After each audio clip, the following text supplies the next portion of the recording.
Lokvani news network, बातमी मागची बित्तम बातमी। अण्णाभाऊ साठेंचं स्मारक झालं नाही, परंतु जयंत पाटलाच्या बापाचे अनेक पुतळे या जिल्ह्यामध्ये झाले। विषय किती सिरियस आहे बघा। आता अण्णाभाऊंची उंची कुठं आणि राजाराम बापूजी, अण्णाभाऊंची उंची कुठं आणि राजाराम बापूजी।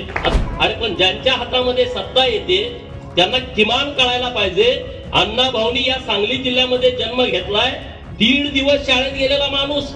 लोकशाहीर अण्णाभाऊ साठे यांचे स्मारक झाले नाही, मात्र जयंतराव पाटलांच्या बापाची अनेक स्मारके झाली। आमदार गोपीचंद पडळकर यांची जयंतरावांवर जहरी टीका।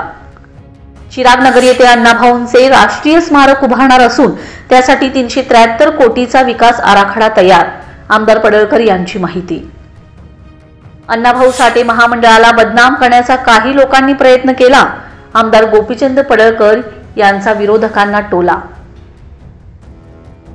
जत येथे अण्णाभाऊ साठे यांच्या पुतळ्यास लागेल तेवढा निधी देणार। आमदार गोपीचंद पडळकर यांची माहिती। लोकशाहीर अण्णाभाऊ साठे यांचे स्मारक झाले नाही, मात्र जयंतराव पाटलांच्या बापाचे स्मारक झाले।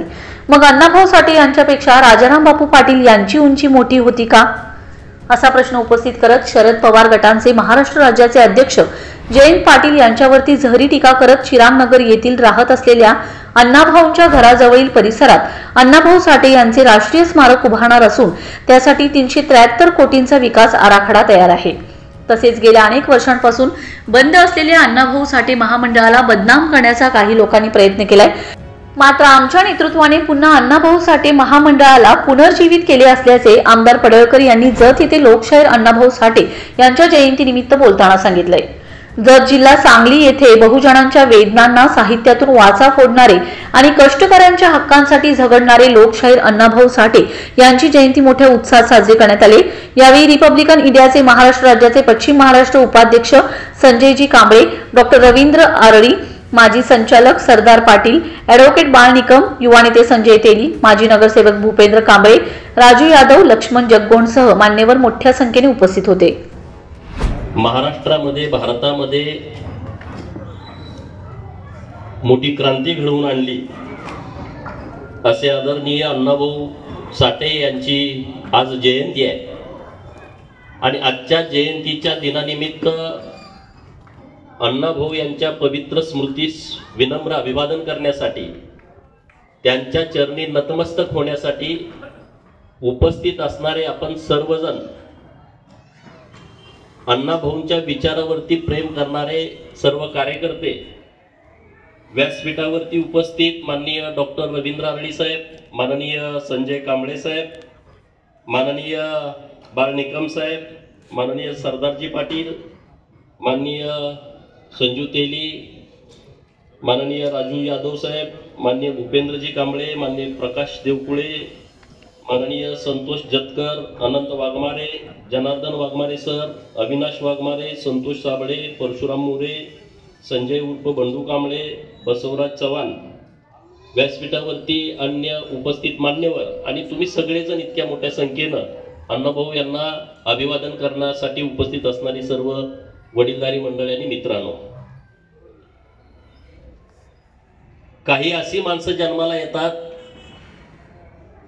की त्यांना कोणतीही पार्श्वभूमी नसताना, कोणताही वारसा नसताना फार मोठी जगात क्रांती करून जातात।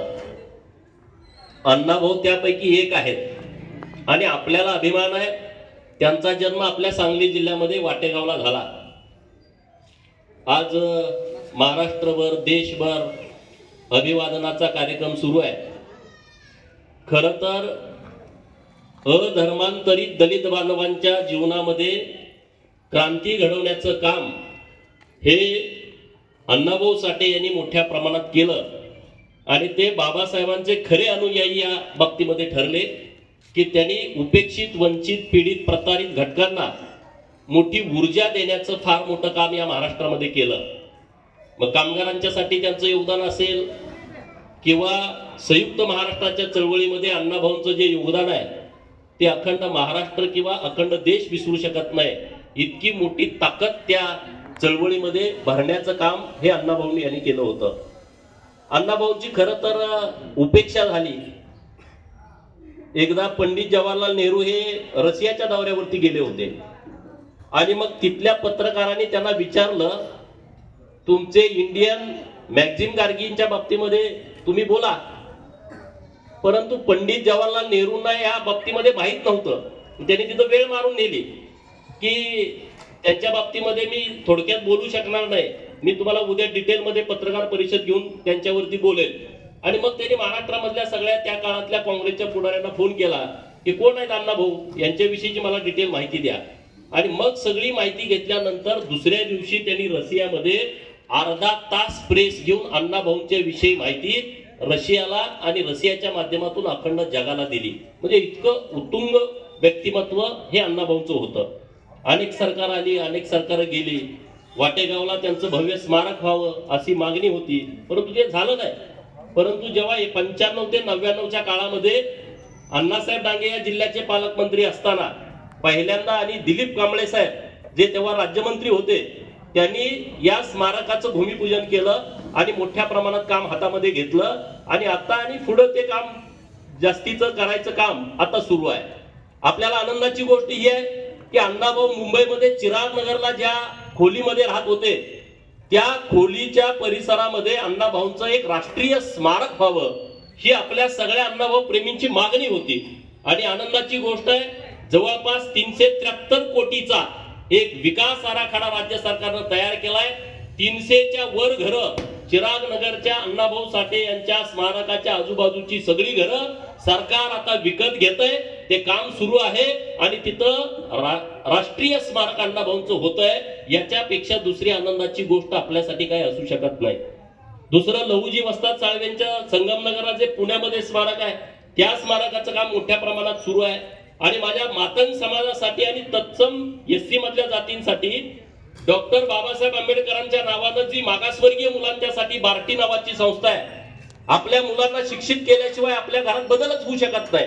डॉक्टर बाबासाहेबांनी सांगितलं होतं, शिक्षण हे वाघिणीचं दूध आहे, जो कोणी पिल तो गुरगुरल्याशिवाय राहणार नाही. आणि म्हणून जोपर्यंत अशा संस्था स्थापन होत नाहीत, तोपर्यंत आपल्या समाजाला काही मिळू शकत नाही. बार्टीच्या माध्यमातून मागासवर्गीय समाजाच्या मुलांना अनेक क्रांती करता आली. या वर्षी 300 कोटीचं बजेट बार्टीला दिलंय. 17,000 विद्यार्थ्यांचे फॉर्म बार्टीच्या माध्यमातून आले. महाज्योतीला 453 कोटी यावर्षी दिले, त्यामध्ये जवळपास 70,000 फॉर्म आले. सारथी नावाची संस्था मराठा समाजाच्या मुलांच्यासाठी स्थापन केलेली आहे. या संस्थेमध्ये 30,000 विद्यार्थ्यांचे फॉर्म आलेले आहेत. आणि TRTI नावाची आदिवासी जमातींच्या मुलांच्यासाठी एक संस्था आहे, त्या संस्थेमध्ये 25,000 विद्यार्थ्यांनी अर्ज केले. मी माननीय देवेंद्र फडणवीस साहेबांचं आणि एकनाथ शिंदे साहेबांचं विशेष अभिनंदन करेन की आज मातंग समाजाच्या मुलांच्यासाठी अण्णाभाऊ साठे यांच्या नावानं प्रशिक्षण आणि संशोधन संस्था राज्य सरकारनं घोषित केली. आज हजारो मुलं या संस्थेच्या माध्यमातून कलेक्टर होतील, IPS होतील, तहसीलदार होतील, प्रांत होतील, PSI होतील किंवा खालच्या दर्जाचे आपले असतील, तलाठी असतील, सर्कल असतील. इथं सगळ्या मुलांची व्यवस्था आता या RT संस्थेच्या माध्यमातून होणार आहे. हा जो निर्णय आहे तो खरं तर अण्णाभाऊंच्या स्मृतीला खरं तर आदरांजली सरकारला दिली आहे असं मला वाटतं या बाबतीमध्ये. कारण शिक्षणाशिवाय दुसरा कुठला पर्याय नाही आणि आपल्या मुलांना त्याची सगळ्यात जास्त आवश्यकता होती. सत्तेचं जोपर्यंत विकेंद्रीकरण होत नाही तोपर्यंत शेवटच्या घटकाला न्यायच मिळू शकत नाही. आणि म्हणून या संस्थेच्या बार्टीच्या माध्यमातून जेवढा न्याय मिळत होता त्याच्यापेक्षा जास्तीचा न्याय आता RTच्या माध्यमातून मातंग समाज आणि तत्सम जाती ज्या आपल्या आहेत त्या सगळ्यांना या संस्थेच्या माध्यमातून मिळेल. आज आपण जिल्ह्यामध्ये अनेक वर्ष इतर लोकांची सत्ता, हे राजकीय स्टेज नाही पण या विषयावरती बोललं पाहिजे. अण्णाभाऊ साठेंचं स्मारक झालं नाही, परंतु जमातींच्या मुलांच्यासाठी एक संस्था आहे, त्या संस्थेमध्ये 25,000 विद्यार्थ्यांनी अर्ज केले. मी माननीय देवेंद्र फडणवीस साहेबांचं आणि एकनाथ शिंदे साहेबांचं विशेष अभिनंदन करेन की आज मातंग समाजाच्या मुलांच्यासाठी अण्णाभाऊ साठे यांच्या नावानं प्रशिक्षण आणि संशोधन संस्था राज्य सरकारनं घोषित केली. आज हजारो मुलं या संस्थेच्या माध्यमातून कलेक्टर होतील, IPS होतील, तहसीलदार होतील, प्रांत होतील, PSI होतील किंवा खालच्या दर्जाचे आपले असतील, तलाठी असतील, सर्कल असतील. इथं सगळ्या मुलांची व्यवस्था आता या RT संस्थेच्या माध्यमातून होणार आहे. हा जो निर्णय आहे तो खरं तर अण्णाभाऊंच्या स्मृतीला खरं तर आदरांजली सरकारला दिली आहे असं मला वाटतं या बाबतीमध्ये. कारण शिक्षणाशिवाय दुसरा कुठला पर्याय नाही आणि आपल्या मुलांना त्याची सगळ्यात जास्त आवश्यकता होती. सत्तेचं जोपर्यंत विकेंद्रीकरण होत नाही तोपर्यंत शेवटच्या घटकाला न्यायच मिळू शकत नाही. आणि म्हणून या संस्थेच्या बार्टीच्या माध्यमातून जेवढा न्याय मिळत होता त्याच्यापेक्षा जास्तीचा न्याय आता आरटीच्या माध्यमातून मातंग समाज आणि तत्सम जाती ज्या आपल्या आहेत त्या सगळ्यांना या संस्थेच्या माध्यमातून मिळेल. आज आपण जिल्ह्यामध्ये अनेक वर्ष इतर लोकांची सत्ता, हे राजकीय स्टेज नाही पण या विषयावरती बोललं पाहिजे. अण्णाभाऊ साठेंचं स्मारक झालं नाही परंतु जयंत पाटलाच्या बापाचे अनेक पुतळे या जिल्ह्यामध्ये झाले. विषय किती सिरियस आहे बघा. आता अण्णाभाऊंची उंची कुठं आणि राजाराम बापूजी, आता एखाद्या माणसावरती बोलणं बरोबर नाही. अरे पण ज्यांच्या हातामध्ये सत्ता येते त्यांना किमान कळायला पाहिजे. अण्णाभाऊंनी या सांगली जिल्ह्यामध्ये जन्म घेतलाय. 1.5 दिवस शाळेत गेलेला माणूस. अरे आम्ही ग्रॅज्युएट झालं तर आम्हाला कळत नाही, त्यांनी लिहिलेलं आम्हाला नीट वाचता येत नाही, काय लिहिलंय त्या शब्दाचे अर्थ कळत नाही. शाळेत गेलेला 1.5 दिवस अण्णाभाऊ सारखा माणूस, स्वाभिमान किती असावा आपण त्या गोष्टीतून शिकायला पाहिजे. पहिल्या दिवशी अण्णाभाऊ गेले, आईने सांगितलं की शाळेत जा. शाळेत आज जायची परवानगी नव्हती. शाळेच्या बाहेर खिडकीत बसून दिवसभर ऐकलं. अण्णाभाऊंच्या रक्तातच बंडखोरी होती. अण्णाभाऊंच्या रक्तात स्वाभिमान होता. पहिलीच्या मुलाला काय कळत असेल सांगा ना. मी शाळेच्या बाहेर बसणार नाही, मी शाळेमध्ये जाणार. दुसऱ्या दिवशी अण्णाभाऊ शाळेमध्ये गेले. शाळेमध्ये गेल्या गेल्या पोरं बोंबलायला लागली, शाळा बाटली सगळी पोरं बाहेर पडली. मास्तर जोपर्यंत येत नाही तोपर्यंत ती शाळेच्या बाहेरच पोरं होती. जेव्हा त्यांचे शिक्षक आले, गुरुजी आले, तुम्ही बाहेर काय, तर ती म्हणली शाळा बाटली, अण्णाभाऊ शाळेमध्ये गेलेले आहेत. मास्तर आतमध्ये आले, डस्टर होता पूर्वी, डस्टर त्यांनी फेकून अण्णाभाऊला मारला. अण्णाभाऊ तिथून तडक गेले घराकडे. आईला म्हणले मी त्या शाळेमध्ये परत जाणार नाही. आणि 1.5 दिवस शिकणारा माणूस ज्याच्यावरती आपण आपल्या पिढ्यानपिढ्या सूर्यचंद्र आहे तोपर्यंत अभ्यास करल, इतकं तत्वज्ञान, इतके क्रांतिकारी विचार अण्णाभाऊंनी आपल्या सगळ्यांना दिलेले आहेत. आणि त्यामुळे त्यांच्याकडून आपण सगळ्यांनी स्वाभिमान घेतला पाहिजे. आपण स्वाभिमानी असलं पाहिजे, बंडखोर विचारात असलं पाहिजे. आणि त्या काळात तर कसलीच परिस्थिती नव्हती. त्या काळात त्यांनी बंड केलं आणि आपल्या सगळ्या लोकांच्या मनामध्ये ऊर्जा निर्माण केली. अशा अण्णाभाऊंना मी मनापासून अभिवादन करतो. अण्णाभाऊ साठे साहेबांच्या नावानं महामंडळ आहे, बंद होतं एवढी वर्ष, आता या वर्षी पुनर्जीवित महामंडळ केलेलं आहे. मातंग समाजाच्या सगळ्या मुलांना माझं आव्हान आहे, या महामंडळाच्या माध्यमातून वेगवेगळ्या योजना राबवण्याचं काम सरकारचं चालू आहे. तर आपल्या प्रत्येक घरामध्ये मुलांपर्यंत या महामंडळाच्या माध्यमातून काही ना काही मदत गेली पाहिजे, काही ना काही त्याला निधी गेला पाहिजे. त्याला उभा राहण्यासाठी सरकार त्याच्या पाठीशी ठामपणे उभा राहणार आहे. जे अण्णाभाऊच्या नावानं जे महामंडळ होतं ते बदनाम करण्याचा प्रयत्न काही लोकांनी केला. लोक पुढे दिसत आहेत ती भ्रष्टाचारामध्ये कमी, पण त्यांच्या पाठीमागे मोठी भ्रष्टाचार करणारी लोक जास्त होती. परंतु आमच्या नेतृत्वाचं नाव बदनाम करण्याचा प्रयत्न केला, पण तुम्ही असं बदनाम करून हे नाव बदनाम होणार नाहीये. त्यांच्या विचारात जी क्रांती आहे ती सूर्य चंद्र असेपर्यंत राहील. मी परत एकदा आपल्या सर्वांच्या वतीनं अण्णाभाऊंच्या पवित्र स्मृतीस विनम्र अभिवादन करतो आणि आपल्या सगळ्यांना विनंती करतो, आपण त्यांच्यातला एक गुण बंडखोरीचा आणि स्वाभिमानाचा जरी घेतला तर आपल्या आयुष्यामध्ये काही कमी पडेल असं मला वाटत नाही. जय लहूजी, जय भीम, जय महाराष्ट्र.